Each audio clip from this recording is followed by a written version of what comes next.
arusnya nyentak, atau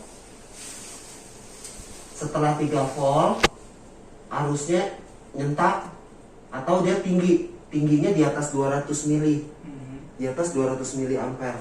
Jadi kita ketipu karena orang tuh dia nggak naikin dari 0, di setting 4,5, dimatiin power supply, dipasang positif, negatif.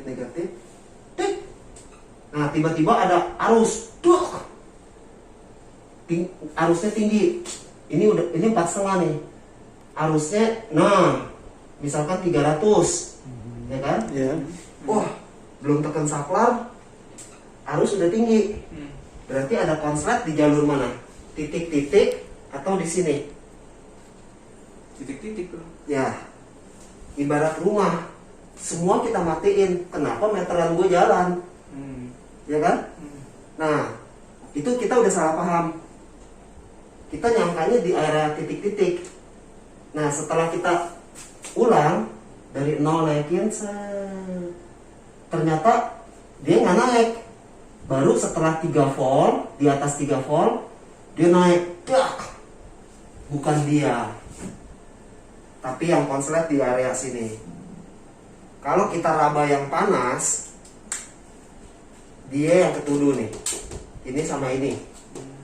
Karena tuh power lewatin di sini. Nah, nanti misalkan CPU-nya konslet tuh.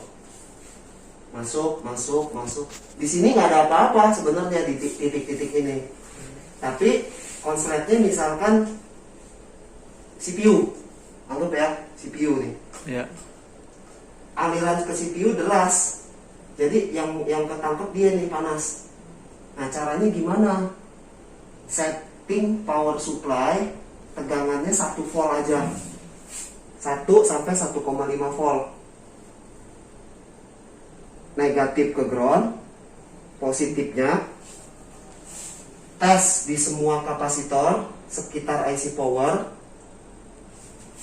Suntik tegangannya.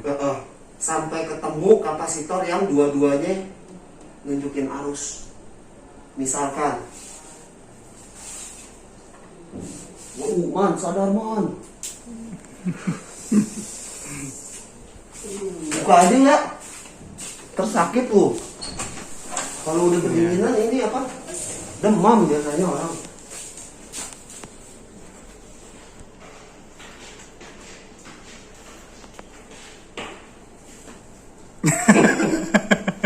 Ini najis lu man, jangan dibuka-buka, geli gua pelut bodong begitu.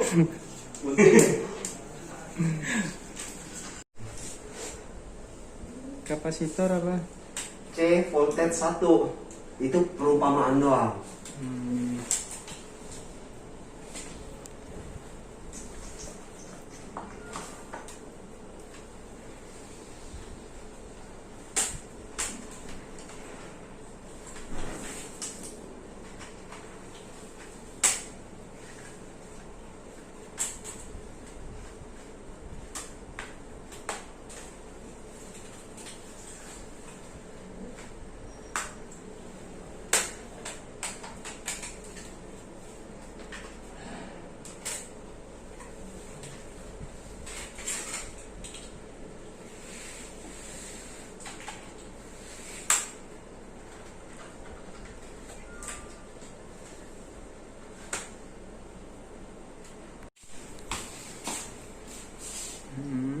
Disuntik tegangan 1 volt sampai 1,5 volt, karena kita nggak tahu itu jalur apa. Ini cara tanpa skema. Ini anggaplah sekitar sini. Ketika disuntik CV2, sisi atas arusnya 0, sisi bawah arusnya tinggi. Nggak apa-apa, karena sisi bawahnya ground, ya kan? Nah, ketika kita suntik CV1, tuh, sisi kiri dia nunjuk arus 300 mA. Sisi kanan lebih tinggi lagi, sampai-sampai power supply jatuh. Inilah jalur yang konslet. Baru ketangkap. Nih, kalau dalam skema, nah ilustrasinya gini nih. Berarti saya 1 harus 0 kok ya? Salah satunya, pokoknya yang dua-duanya ada arus itu jalur konslet. Kalau dua-duanya nggak ada arus, nggak apa-apa. Salah satu arus tinggi, salah satu nggak ada arus, nggak apa-apa.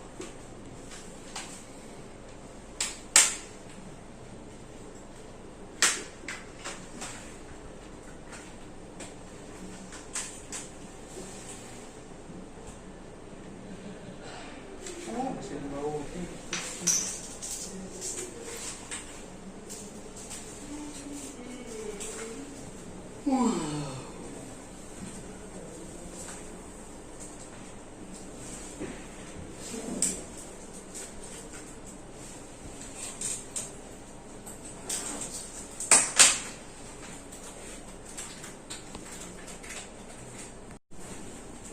Sewaktu kita belum suntik tegangan, arus ngalir dari sini.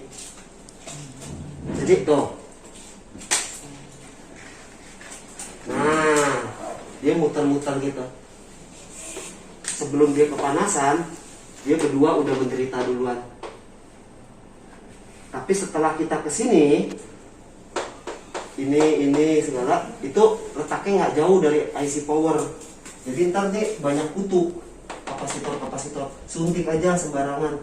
Yang penting tegangannya setting 1 sampai 1,5 sampai ketemu kapasitor yang dua sisinya nunjuk arus tuh.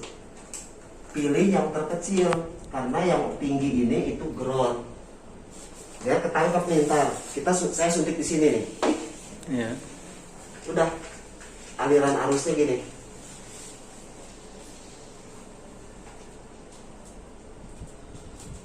Dia panas, dia juga panas. Dia bebas dari fitnah. Nyari skema tuh susah sekarang. Iya.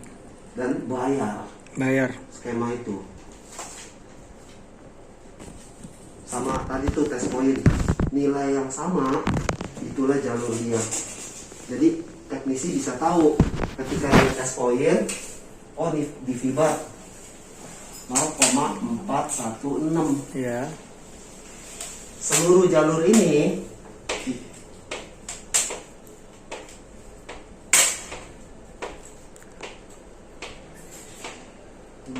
ini sama nilainya semua 0,416 karena dia jalur baterai semua.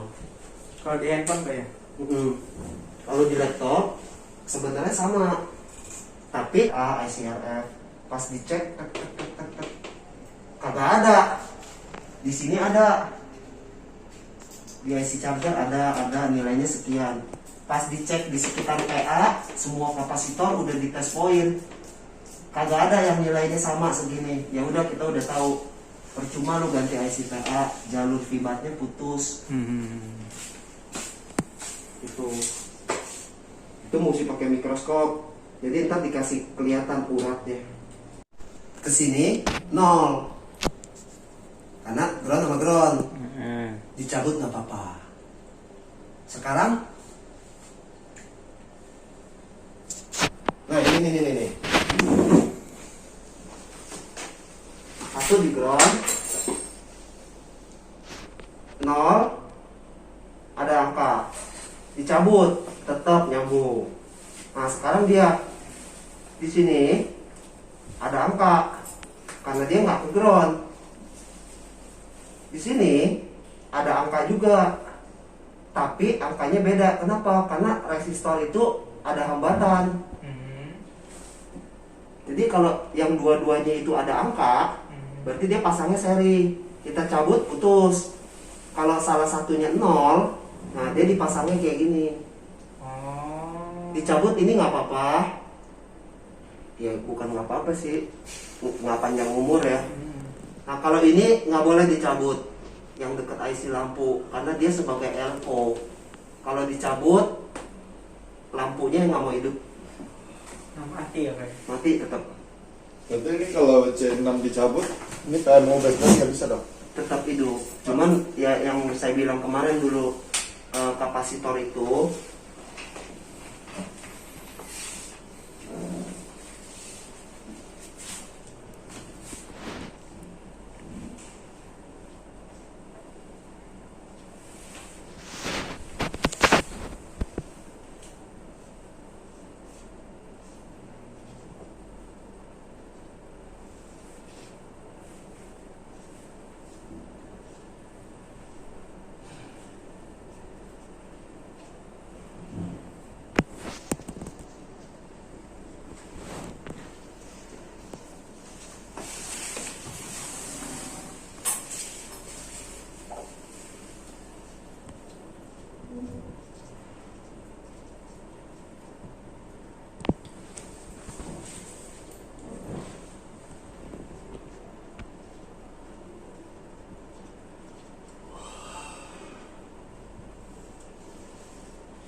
dicabut memang nggak apa-apa, tapi ketika ada pemutusan mendadak kayak misalkan lagi ngecas atau kayak rumah kita tiba-tiba mati lampu, kesian dia menderita. Dia selalu dipasangin ada resistor, ada kapasitor. Ini rumusnya. T, time. Jadi nanti ada jeda berapa detik, dia yang nolong, dia akan ngosongin. Jadi dia nggak kaget. Nah dengan kita cabut ini R kali C, C-nya nggak ada, 0 langsung blok, dah. Ya tinggal nunggu aja gitu. Kayak orang ngerem mendadak. Ini ibaratnya kopling.